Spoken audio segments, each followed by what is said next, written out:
Hi, my name is Carol Jean Pipalat, and today we're going to talk about interpersonal communication theories. Para saan nga ba yung interpersonal communication theories? Interpersonal communication theories provide explanation about the focus and nature of peer bonds and address the challenges people face as they strive to establish meaningful and satisfying connections while preserving an authentic sense of self. Interpersonal theories also have diverse applications, advancing understanding of behaviors, health to mental health, because it's all about communication with other people. And of course, the social integration. Its approach centers on the mutual influence between peers to form a connection. Ngayon, communication theories often use the image of a game to describe interpersonal communication. Various scholars refer to language games, rules of the game-like behavior, and even game theory. So, nakita ko dito na yung interpersonal communication can be classified into 3 games. First is bowling, kasi most of us are familiar with this game. So, the bowling model of message delivery is likely the most widely held view of communication, pero tatandaan na one-way communication lang si bowling. So, this model sees the bowler as the sender who delivers the ball, which is the message, as it rolls down the lane, the channel, clutter on the boards, the noise, yung nag-iingay kapag ni-roll nyo na yung bola, may deflect the ball, the message. Yet, it is aimed well, the ball strikes the passive pins, yung mga nakatayo, the target audience yung nare-represent niya with a predictable effect. Ngayon, hindi natin siya mako-compare sa parang lahat ng day-to-day conversation since it's one way. Kaya real-life interpersonal communications always involves more than just the speaker's action. Yun naman yung parang dito sa bowling, hindi siya pwede siya pero hindi siya yung swak. Ngayon sa ping-pong, pwede rin to pero hindi pa rin siya swak. Kasi unlike bowling, ping-pong is not a solo game. So meron tayong feedback na nakuha dun sa other end. Like, tayo yung sender, tas sa other end yung receiver, may nakuha tayong feedback. Sabi nga dito, a true model of interpersonal encounters would have people sending and receiving multiple balls at the same time. Yun talaga yung dapat kasi hindi naman tayo isang topic lang pagka nag-make ng conversation. And ping pong is a back and forth game. Players switch roles continuously and it is a very competitive game. There's a winner and there's a loser. Pero when we make conversations with other people, we also gain information from them. So, there's a winner. In successful dialogue, there's a winner and both people win. Ngayon naman, interpersonal communication as charades. Sa charades naman. So, ito yung best of all the 3 kasi it captures the simultaneous and collaborative nature of interpersonal communication. Kasi dito talaga nagko-communicate ka but the other person is acting out the words. Hindi niya directly sinasabi. Charades is a mutual game. The actual play is very cooperative kasi marami yung audience na makakuha ka ng feedback the way you send it non-verbally naman. And then communication between us begin when there is some overlap between 2 images and it is effective to the extent that overlap increases. But even our mental pictures are congruent, communication will be partial as long as we interpret them differently. Kaya nga nagkaroon tayo ngayon ng iba't ibang theories about communication. Let us see the contents of what we're going to talk about later on. Symbolic interactionism by George Herbert Mead, coordinated management of meaning by Pierce and Cronin, and lastly, social penetration theory by Altman and Taylor. Now on to the first theory, which is called symbolic interactionism theory. May konting description lang about sa kanya overview ba. The basic notion of symbolic interactionism is that human action and interaction are understandable only through the exchange of meaningful communication or symbols. So, from the title itself, symbolic, we're going to talk about symbols here. And this approach, humans are portrayed as acting as opposed to being acted upon. So, meron parang hindi napagkaunawan dito eh. Mamaya, malalaman natin. Here we have George Herbert Mead. He is the father of sociology, although he never wrote any of the theories. His focus was on finding what links language with perception, thinking, self-concept, and culture. We're going to talk about all of that because Yun yung laman or yun yung concept ng kanyang theory. And he is also a social constructionist, one who believes that our thoughts, self-concept, and society are created through communication. He is from Massachusetts, so yung picture dun sa background, yan, nun siya. He is also an American philosopher and a social theorist. And he is known as the pioneer of symbolic interaction theory. Para malaman natin bakit pioneer lang siya, hindi siya masyadong nabibigas, pero sa kanya tong idea na to. So, ngayon, what is symbolic interaction? Symbolic interaction is the ongoing use of language and gestures in anticipation of how the other will react. Simply a conversation. The term refers to the language and gestures a person uses in anticipation of the way others will respond. And also the verbal and nonverbal responses that the listener then provides are likewise crafted in expectation of how the original speaker will react. The continuing process is like the game of charades as mentioned as before kanina. Doble yun na. Mentioned in the first half of the report, it's a full-fledged conversation. Therefore, symbolic interaction seeks to explain human communication between people who have some form of relationship. Here we have parang fun fact. Mead believed that our thoughts, self-concept, and the wider community we live in are created through communication, which is true naman. Diba? Kapag ka nag-interact tayo with other people, or we talk to ourselves in the mirror, we make conversation. Kahit na one way lang yung pag sa mirror, and pagka sa ibang tao, two-way. So, yun yung in-explain daw ni Mead na lahat yun nakikreate ng communication. Kaya, that's what makes us as communication. And then, ito naman. The book that lays out his theory, mind, self, and society describes how language is essential for these three critical human characteristics to develop. It was never written by him. Ayun. Kaya sabi ko, pioneer lang siya. Kasi it was never written by him, but by his students, pulled together class notes nung boy pa siya, and conversations with him talaga, with their mentor, and published it in his name. Di ba, nakakatawa? Yung mga nag-gather pala ng informations, yung mga students and mga scholars and mga researchers para lang ma-publish yung book na all ideas and concept ni George Herbert Mead. Mead was a philosophy professor at the University of Chicago for the first 3 decades of the 20th century. Mead thought that the true test of any theory is whether it is useful in solving complex social problems. So, tingin niya, kailangan yung theory kapag nagsusolve lang ng solving mga complex social problems. Pero kapag hindi, dinidispatcha na agad. Although Mead taught in a philosophy department, he is best known by sociologists as the professor who trained a generation of the best minds in their field, which is true naman. Here comes his best friend, like a close friend, John Dewey. As a close personal friend of renowned pragmatist John Dewey, para silang pragmatist actually, he shared Dewey's applied approach to knowledge. Matalino kasi si John Dewey, and he approached knowledge in a different way. Like, hindi siya katulad ng ibang tao. He arranged for Mead's appointment as a professor in the philosophy, but before he could take up the appointment, Mead died in Chicago. So, yan. Kaya, importanteng tao dito ay si Herbert Bloomer. Kasi he coined the term symbolic interactionism, at siya ang talagang nag-compile lahat nito. Siya yung naglabas ng concepts and ideas ni George Mead.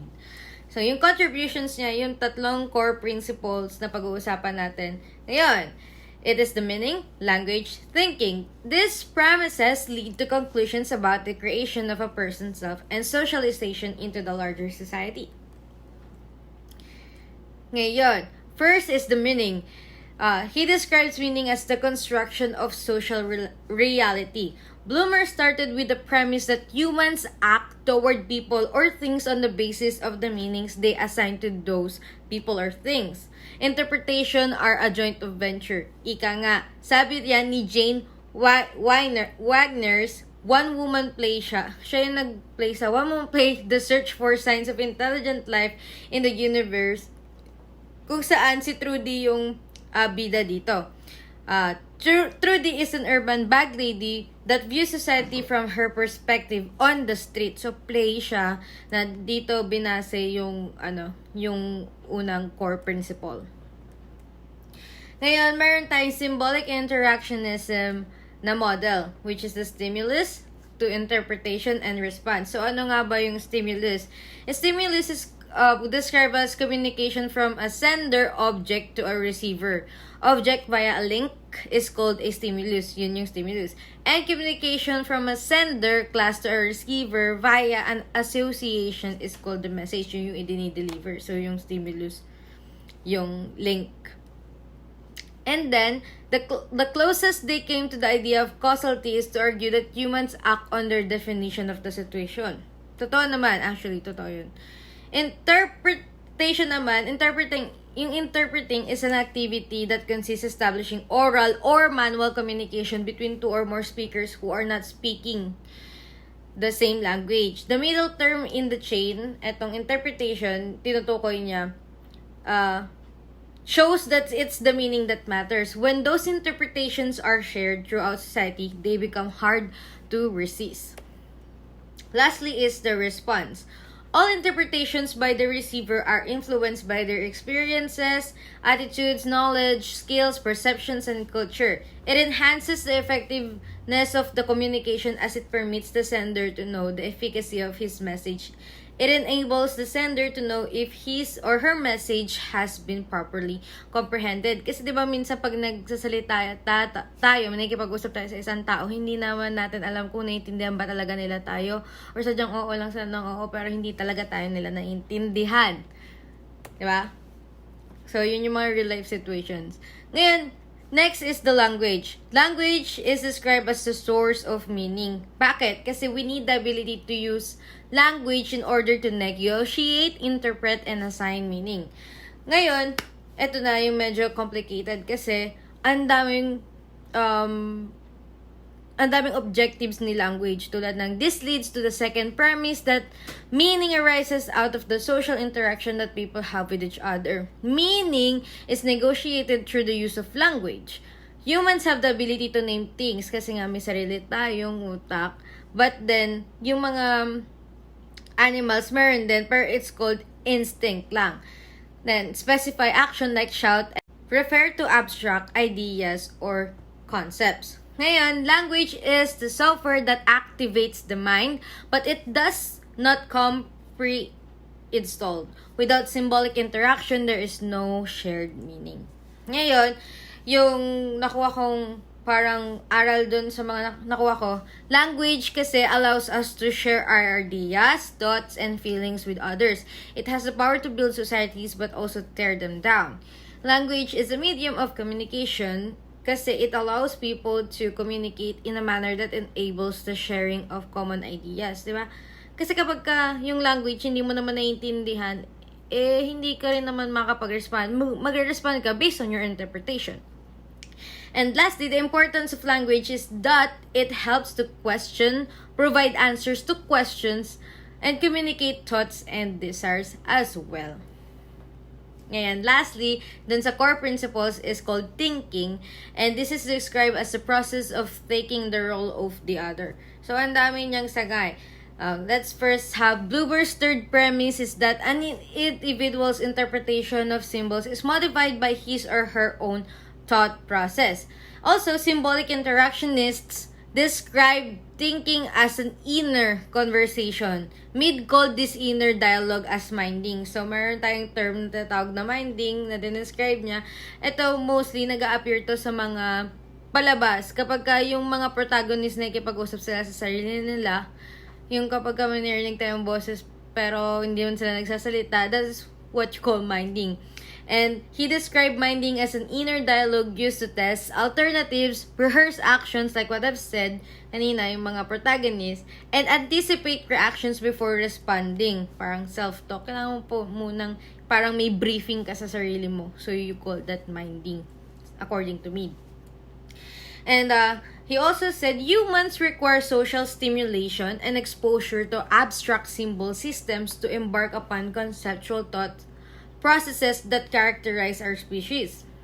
And lastly, without the symbolic interaction that learning a language requires, we wouldn't be able to think through our responses. We'd only react. Totoo naman, kasi kung wala naman tayong naiintindihan, hindi ka naman taga makapag-respond, mag-react ka lang.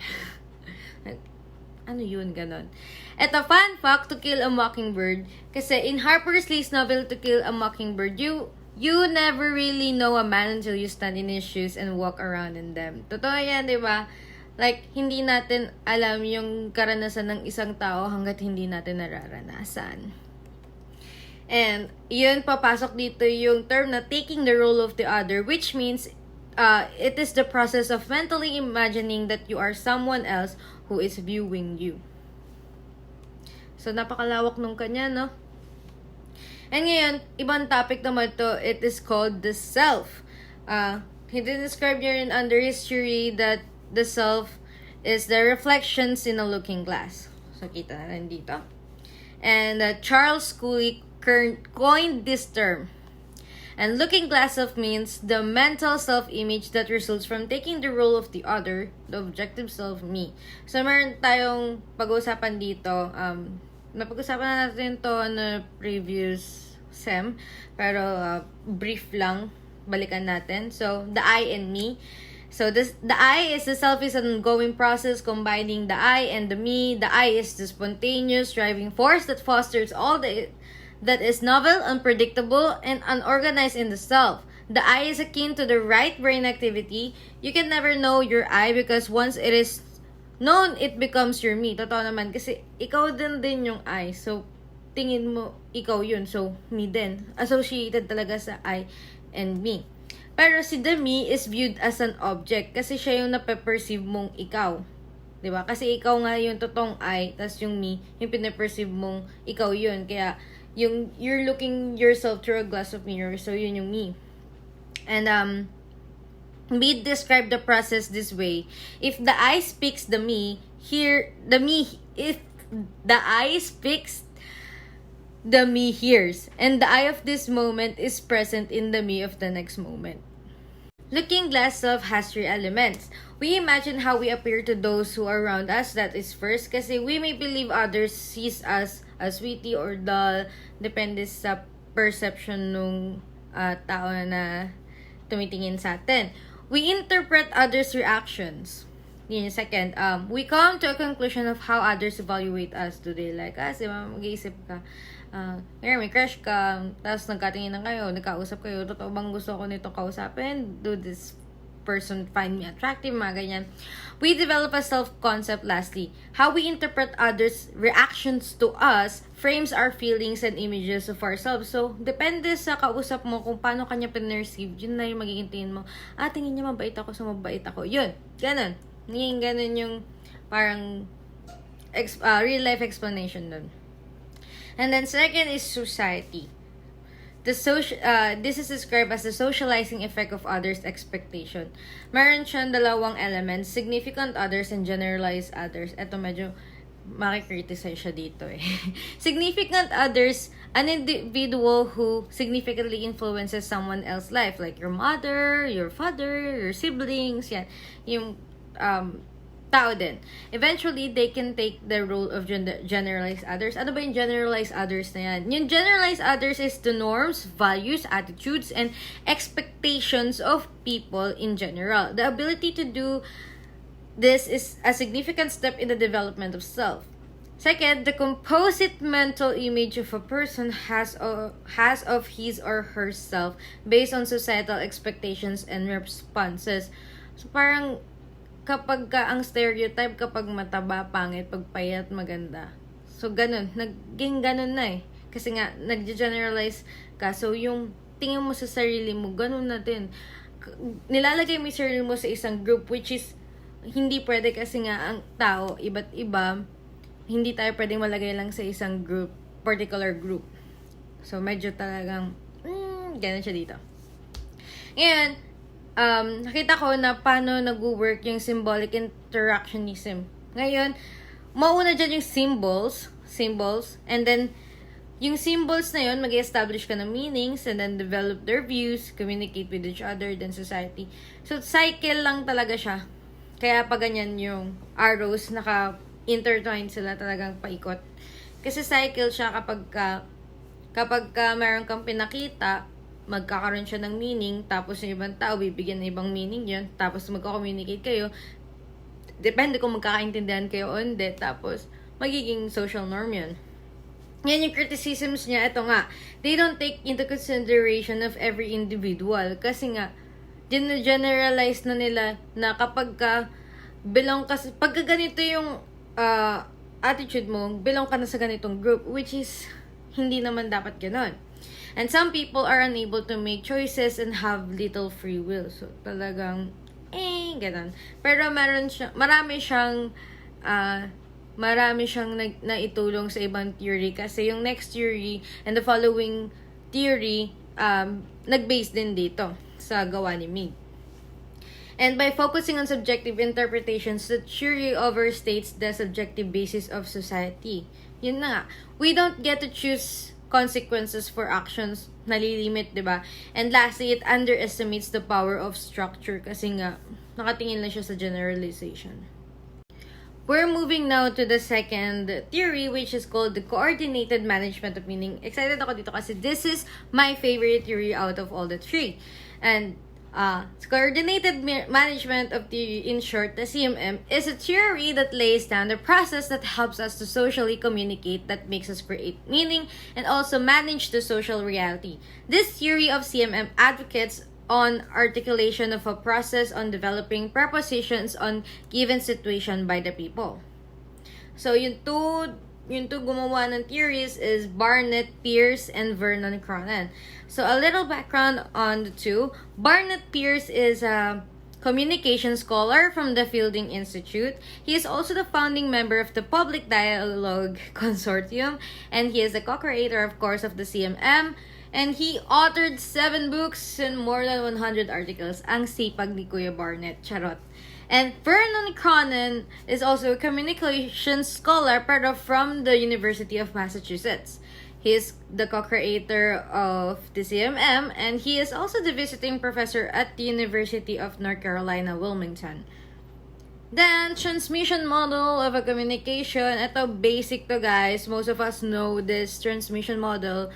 Source, the message, the channel, receiver. Kasi this transmission model pictures communication as a transfer of meaning by a source sending a message through a channel to a receiver. So, basic na interpretation siya kung paano nag-work yung communication. Ngayon, people who picture communication this way tend to focus either on the message content or on what each party is thinking, but CMM says they lose sight of the pattern of communication and what the pattern creates. Ngayon, nag-focus yung CMM na theory sa pattern na na-create. And ang galing kasi namin isa ko kasi nagawan niya to ng diagram. Medyo mahirap yun kasi 'di ba every conversation, iba-iba yung nagiging pattern yan depending dun sa topic and how the source or the sender is trying to convey the message, tas paano din magto-throwback yung receiver. So yun, nakakatawa din sa part na yan. Then in contrast, Peirce and Cronin offer the coordinated management of meaning theory. They believe communication is a constitutive force that shapes all of our ideas, relationships, and our whole social environment. So, constitutive force. Now, we're going to CMM claims about communication. Actually, hindi na sila yung naglista nito, yung asawa na ni Peirce, who is Kimberly Peirce. Ngayon, yung first claim, our communication creates our social words. Kimberly Peirce said, communication is not just a tool for exchanging ideas and information. Rather, it makes selves, relationships, organizations, communities, cultures, etc. This is what I refer to as taking the communication perspective. Mas malawak pang pagtingin dito. And communication perspective is described as an ongoing focus on how communication makes our social worlds. And merong parang sub-points dito na yung social construction is There are the curious participants in a pluralistic world who believe that persons in person conversation co-construct their own social realities and are simultaneously shaped by the worlds they create. Persons in conversation co-construct their own social realities and are simultaneously shaped by the worlds they create. And every conversation has an afterlife. How we interact today creates a social reality of tomorrow. And lastly, we can achieve coherence through common interpretation of their stories told and can achieve coordination by meshing their stories lived. So, mga sub-points lang to. Mamaya, we go deeper pa kung ano ba tong coordination, coherence. Next is the second claim, which is the stories we tell differ from the stories we live. Favorite part ito kasi makikita nyo kung paano nag-work yung communication. Dito, CMM uses the term story to refer to much of what we say when we talk to others. So, story equals communication. Yung conversation nyo sa communication. Pierce and Cronin claim that communication is a two-sided process of stories told and stories lived. So, yung story refers to ano yung sinasabi natin sa isang conversation, and then sineseparate siya from stories told to stories lived. And CMM calls this effort coordinating our actions together. Pierce and Cronin labeled their theory coordinated management of meaning to encompass both types of stories. Ngayon, stories told are tales we tell ourselves and others in order to make sense of the world around us and our place in it. CMM calls this process coherence, the making and managing of meaning. Stories live are the ongoing patterns of interaction we enact as we seek to mesh our lives with others around us. So, di ba pagka sinabing coherent yung isang bagay dun sa parang isa pang bagay, akma sila. Akma parang they fit in together. Ngayon, we're going to stories told. Diba? May stories told, stories live. So, stories told, making and managing meaning, the stories we tell or hear are never as simple as they seem. Pierce and Cronin suggest, however, that there's always much more to stories told that could enrich or alter their meaning, which will go dun sa kanilang model, which is called the CMM's LUT model. LUT model. LUTD model. So, nandito, nakita natin dyan sa PowerPoint na how stories told, storytelling, stories live, interact with untold stories, unknown stories, unheard stories, and untellable stories. Now, we're going to explain what are these stories all about. First is live stories. Yung L naka-underline dyan.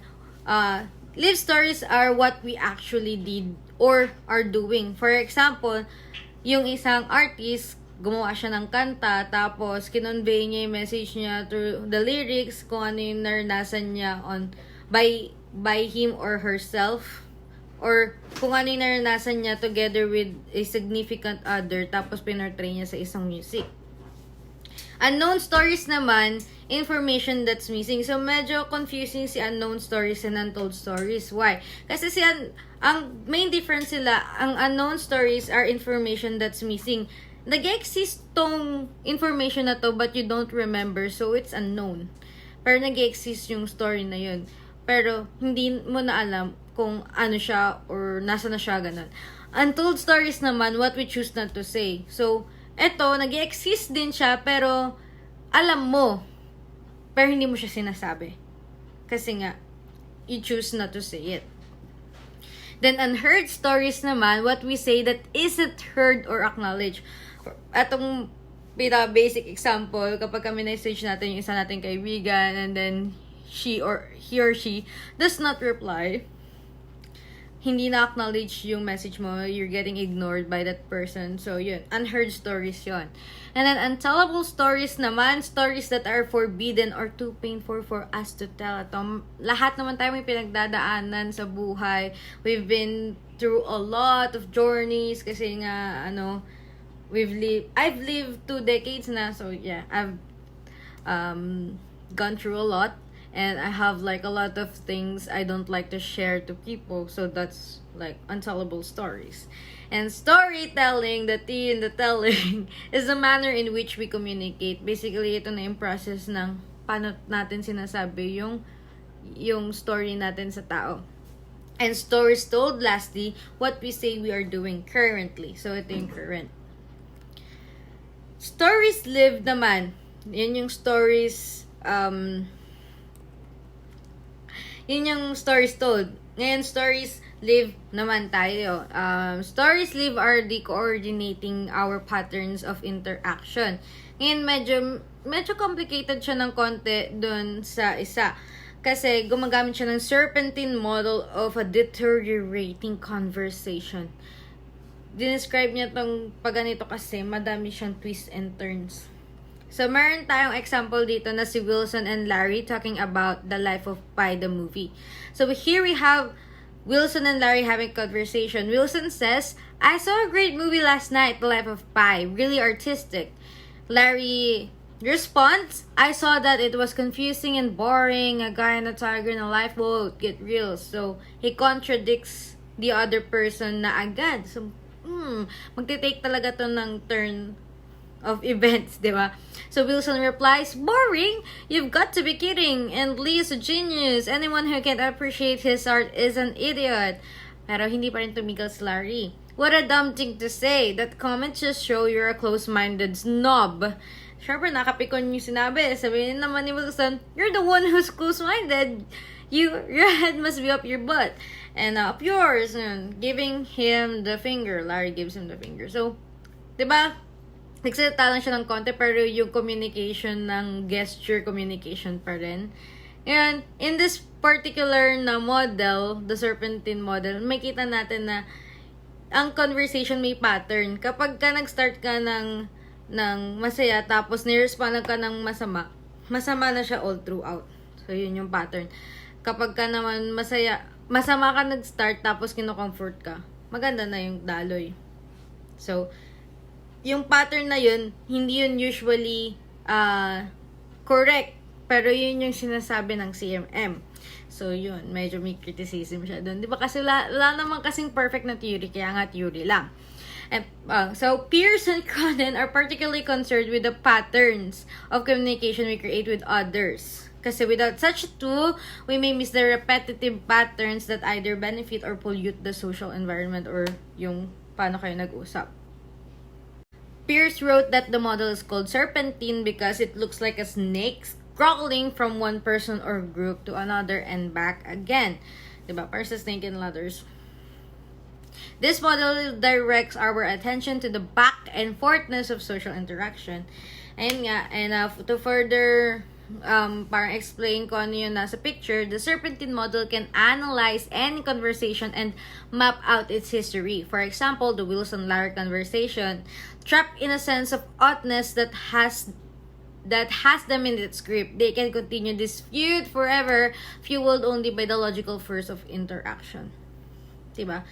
Kaya nga maraming yung mga, di ba pagka may away sa GC, talagang yung mga screenshots binabalikan pa natin. Kaya nagbabackread tayo. Kasi nga, makes it interesting, lalo na pagka you put fuel to the fire and the conversation keeps going on and on. Yun yung serpentine model na kiniklaim. And then, the third claim is we get what we make. It is said that if your patterns of interaction contain destructive accusations and reactive anger, you will most likely make a defensive relationship. Diba naman? Totoo naman. If your patterns contain genuine questions and curiosity, you will have a better chance of making a more open relationship, or better yet, yung long-lasting relationship. So, merong tatlong questions dito. How did that get made? What are we making? And what can we do to make better social world? So, paano nga ba? In short, bad stories make a bad reality. Totoo naman. And positive thoughts make a good day. Di ba? Kasi pagka bad trip tayo, tapos may nag-comfort, ganyan, may nagsabi ng mga positive things, syempre, nakakainganyo. So, yung kabadripan mo, mawala. And through interaction and conversation with people, the communication occurs in CMM helps to create social realities in daily life by suggesting and assigning meaning to each piece of the conversation. Ngayon, fourth claim, get the pattern right. Create better social worlds. Yun yung huli. Kasi meron lang 4 claims. CMM advocates people who take a communication perspective see this fourth claim as an accurate and reassuring prediction.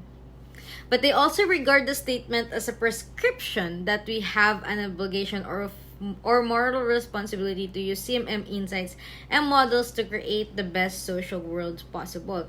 Meron ditong term na bifurcation or bifurcation point where what we do or say will change, affect the pattern of the interaction. Get the pattern right, create better outcomes. People can't have different values and still have a successful interaction, which is wrong, diba? Merong butas dun sa theory niya. Kasi nga, kahit na minsan nag-start kayo in a toxic way, yung parang masamang conversation, but as things, yung parang pagka nag-go on yung conversation, you start to understand why the other person is acting like that. So, medyo kulang dun sa part na yun. Kaya, meron siyang criticism about dun. Ngayon, sobrang daming definition of terms ng CMM from coherence to dialogical communication. But, I've actually, nakuha ko na ito kanina. So, yun. Feel free to pause the video and look at the definition. But I'm not going to go over it again. Ngayon, yung critic naman sa kanya, maganda kasi it's highly practical as it moves from confusion to clarity, which I told you before, this is one of my favorite out of the 3.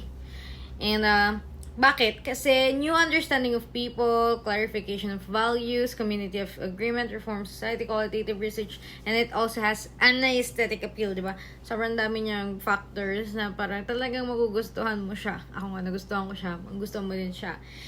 Pero, by humanistic standards, it fares better, fresh perspective, value-based, suggests new forms of communication, and all in all, good interpretative theory.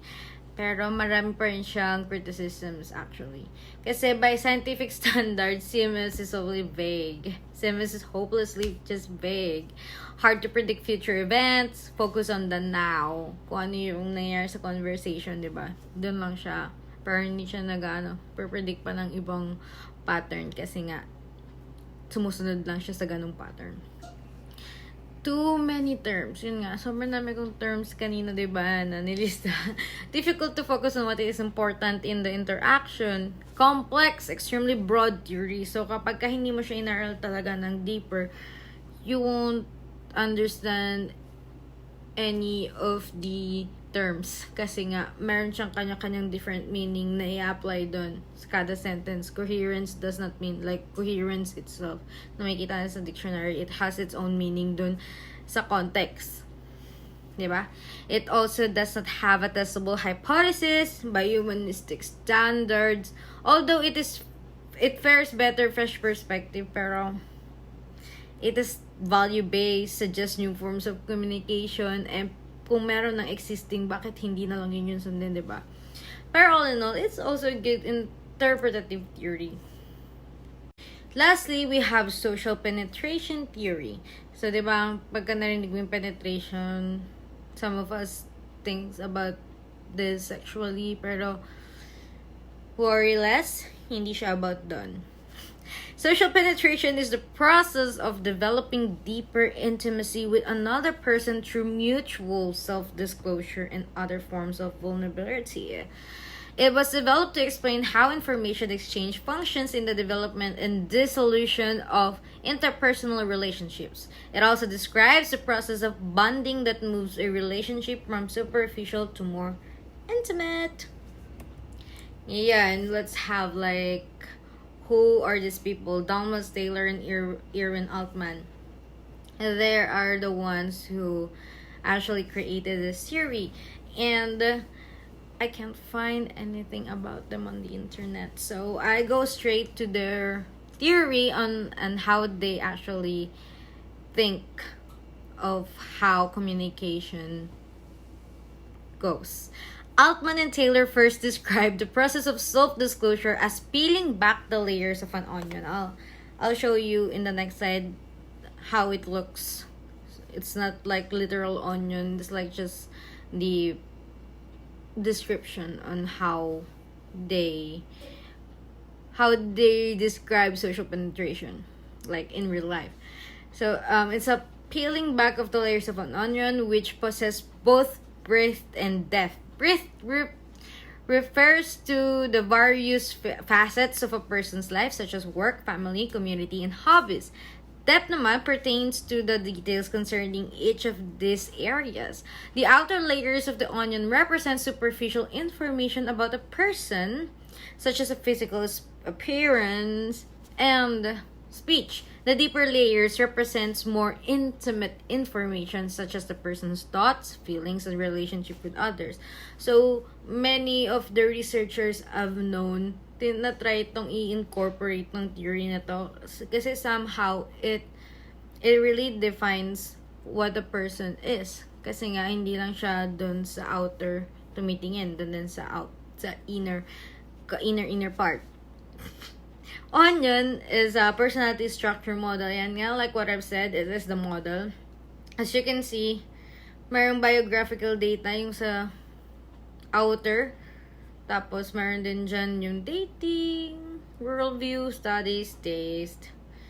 Pero, dun sa inner core nung pinaka-onion, nandun yung goals, aspirations, religious convictions, deeply held fears and fantasies, and concept of self. So, the depth of penetration is the degree of intimacy. Nandun sa kaduluduluhan. Although Altman and Taylor's penetration analogy strikes some readers as sexual, kakasabi ko lang kanina, diba? Kasi nga yung term na penetration. Pero this was not their intent. The analogy applies equally to intimacy in friendship and romance. Diba? Wala nung malice pala talaga. And stages of intimacy, process of self-disclosure. Meron tayo ditong 5. These are called orientation stage, exploratory affective stage, stable stage, and the penetration. Let's talk about first the orientation stage, also known as the small talk or first impression stage. Communicators became acquainted by observing mannerisms and personal dress and by exchanging non-intimate information about themselves. Interaction adheres to social norms. So kapag nag-click kayo, edi nag-click kayo sa una pa lang. Ngayon, exploratory affective stage is communicators begin to reveal more about themselves, such as their opinions concerning politics, and sports teams. Deeply personal information is withheld. Casual friendships develop at this stage, and most relationship stays at this level. Kasi nga, dyan nalalaman na natin. Akala natin, alam na natin lahat dun sa tao, pero hindi pa pala. Yun lang pala yung mga tingin niyang alam niya, tingin niyang gusto niya, pero hindi natin alam na ganito pala siya talaga. Ganito pala siya makipag-uusap, ganito pala siya magalit. Hindi pa natin alam yun sa exploratory kasi nga nag-explore pa tayo eh. Next is the affective stage. The communicators begin to disclose personal and private matters, personal ways of speaking, such as using idioms or unconventional language, is allowed to come through. Dito na talaga makita mo kung ganito pala ito magsalita, ganyan-ganyan. Communicators feel comfortable enough to argue or criticize each other, then romantic relationship develop at this stage. Bakit? Bakit dito nagde-develop? Kasi dito alam mo na kung paano umutot siya, paano siya magalit, paano siya yung magpabebe, paano pagka tinutoyo, doon. Dito na natin siya nalalaman. Ngayon, sa stable stage naman, communicators share a relationship in which disclosure is open and comfortable. They can predict how the other person will react to certain types of information. Mas deeper na dito na talaga nag-develop yung mutual understanding nyo sa sarili. So, stable na yung pagkakakilanlan nyo sa isa't isa. Kasi nga, ang dami ng exchange of information na nangyari. And lastly, the penetration is a gradual process of layer by layer withdrawal. It occurs when one or both communicators perceive that the cost of self-disclosure outweighs its benefits. Communicators withdraw from self-disclosure, thus ending the relationship. So, diba? Pero, itong process na to, hindi natin masasabing perfect, pero it makes a lot of sense. Yan yung reward cost assessment. Ano ba tong reward cost assessment na to? In a reward cost assessment, communicators weigh the risk of self-disclosure against its potential rewards. Sharing personal information can strengthen relationships, increase physical and emotional intimacy, and open new lines of communication with the partner. I agree.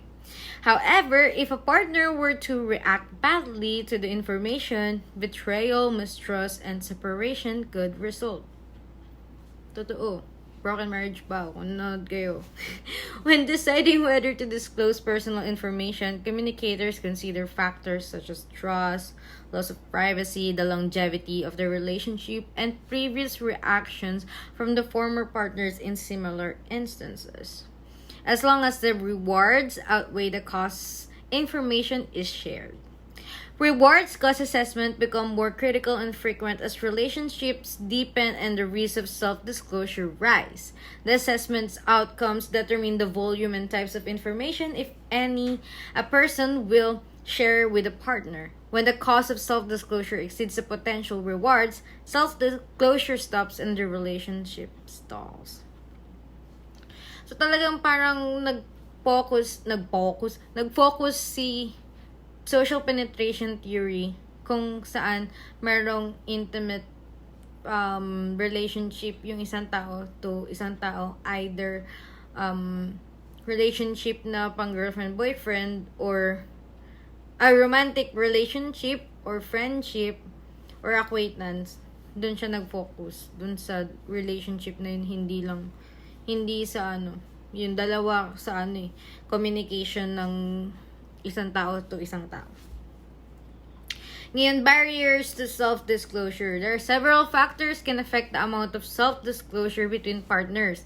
It can be gender, race, religion, personality, social status, and ethnic background. Partners who come from different religion backgrounds may hesitate to share thoughts or attitudes that concern matters of faith. Ako, kapag nakita kong parang agnostic yung na-swipe ko sa isang dating app, parang ang hirap kausapin na kasi nga hindi kayo inclined pares doon sa faith. So, mahirap siya pag-usapan.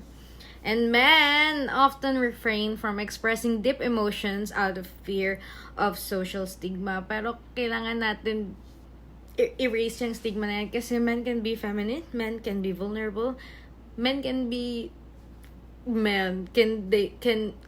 do everything like girls do everything. They can express themselves kasi parang binibigyan natin ng parang toxic masculinity kapag lalaki hindi pwedeng umiyak, pag lalaki ganito ganyan, pag lalaki mas malakas.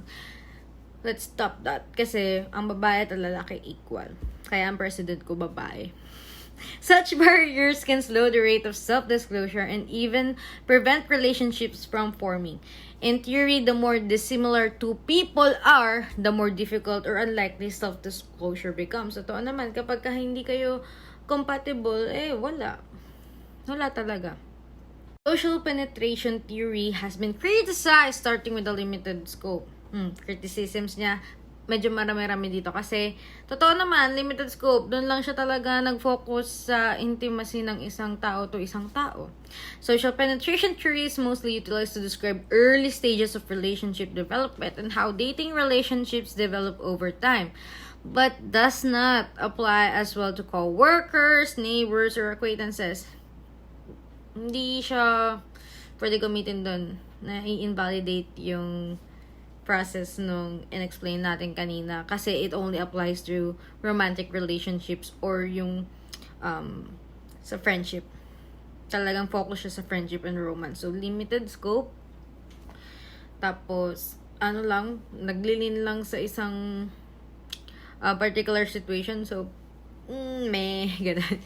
The theory describes the importance of reciprocity and reveals the escalation and de-escalation that abounds in interpersonal relationships, but it ignores cultural differences. Diba? Kasi kapag wala namang reciprocity sa isang relationship, then wala namang nangyayari. Hindi naman nagbi-build yung relationship throughout. Talagang, kapag hindi kayo nag-click. And lastly, Irwin and Alman Dalmas Taylor drew their observation and formulation based on experimental data and not individual experiences. So, talagang medyo, ganun yung theory. Pero, it's still relevant up to this day. Kasi why? Social penetration theory is being used in today's modern world to study electronic interactions on the internet through social media sites and chat rooms. Diba? Like what I've said, I've used dating apps before. So, alam ka mga swipe na yan. Yung kapag sa unang tingin, like mo na agad, diba? On the one hand, people who meet online are often unable to predict how a person will react to certain types of information. Kasi nga, hindi mo siya na kakausap face-to-face. So, hindi natin alam kung ano talaga yung itsura ng isang tao. Baka naka-filter lang yan. Baka sa ilaw lang yan. Ganon, ganyan.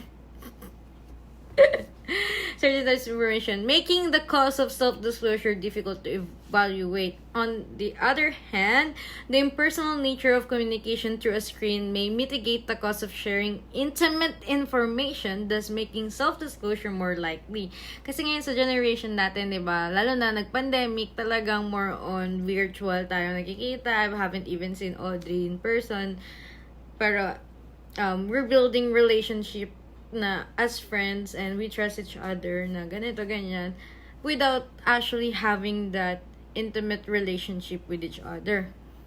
Kasi virtual lang. Pero we still create this. Kaya yun yung na-explain na bakit relevant pa rin si social penetration theory.